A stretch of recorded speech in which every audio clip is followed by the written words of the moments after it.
પણ મિત્રો આ તો 10,000 કરોડ છે જે માત્ર લોલીપોપ છે. આપણે એનાથી એટલે એક વીઘે 3,000 રૂપિયાથી શું થવાનું છે? ત્યારે આમ આદમી પાર્ટીએ નક્કી કર્યું છે કે તમારા હક અને અધિકારો માટે અમે લડીશું. લડવા અમે તૈયાર છીએ. અમે નિમિત્ત બનીશું. જય જવાન જય કિસાન મિત્રો, હું આપનો મિત્ર ઈશુદાન ગઢવી. મિત્રો, ખેડૂતોને ચારે બાજુથી માર છે. સરકારની નીતિઓ ખરાબ છે, નેતાઓની નિયત ખરાબ છે. ઉપરથી આપણે રાત દિવસ મહેનત કરીએ અને ઉપર આપણે નીચે ધરતીની જેમ ભગવાન પણ રૂઠે છે. કમોસમી વરસાદ થાય, માની લો કે ત્યાં બચાવીને માલ જો એપીએમસી માં લઈ જઈએ તો કડદા કરવામાં આવે, ત્યાંથી કટકીઓ કરવામાં આવે, કડ કરવામાં આવે, ચારે બાજુથી લૂંટ ચલાવવામાં આવે છે.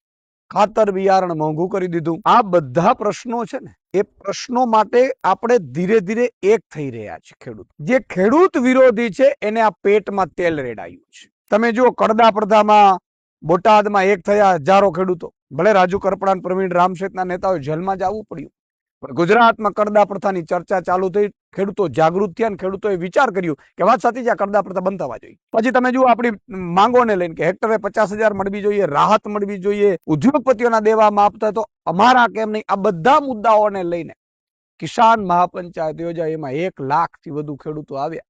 જ્ઞાતિ જાતિ ધર્મ ભૂલીને 1 લાખ ખેડૂતો આવ્યા. ઈ ખેડૂતોએ સાબિત કરી દીધું તો સરકારે ઝૂકવું પડ્યું. એક થયા તો એને ફૂલની તો ફૂલની પાંખડી આપવી પડી. પણ મિત્રો, આ તો 10,000 કરોડ છે જે માત્ર લોલીપોપ છે. આપણે એનાથી એટલે એક વીઘે 3,000 રૂપિયાથી શું થવાનું છે? ત્યારે આમ આદમી પાર્ટીએ નક્કી કર્યું છે કે તમારા હક અને અધિકારો માટે અમે લડીશું. લડવા અમે તૈયાર છીએ. અમે નિમિત્ત બનીશું. પણ જીત ત્યારે જ મળશે જ્યારે આપણે એક થશું. તો પહેલી મહાપંચાયત આવતીકાલે 9 તારીખે ખંભાળિયા વિધાનસભાના ભાણવટ ગામના 3 પાટિયા પાસે, ભાણવટ પાસે 3 પાટિયા પાસે આપણે કિસાન મહાપંચાયતનું આયોજન કર્યું છે.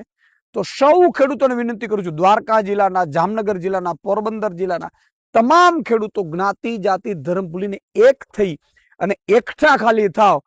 ફરીથી ભાજપ સરકારના પેટમાં તેલ રેડાશે. એ લોકો આપણે નહીં આવીએ, એકઠા ન થઈએ, પહોંચીએ નહીં, એવા બધાય પ્રયાસ કરશે. પણ મિત્રો, આ યુદ્ધ લાંબુ છે.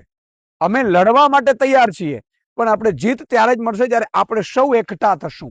અને ખેડૂતો માટે આપણે એક નહીં થઈ શકીએ તો આપણે આ જે લૂંટ છે ને ક્યારે બંધ નહીં કરાવી શકીએ. તો મારી વિનંતી છે, આવતીકાલે 9 તારીખે ભાણવટ પાસે 3 પાટિયા પાસે બપોરે 3 થી 3:30 ની વચ્ચે હજારો ખેડૂતો એક થાય અને કિસાન મહાપંચાયતનું આયોજન છે, એમાં હાજરી આપો એવી મારી વિનંતી છે.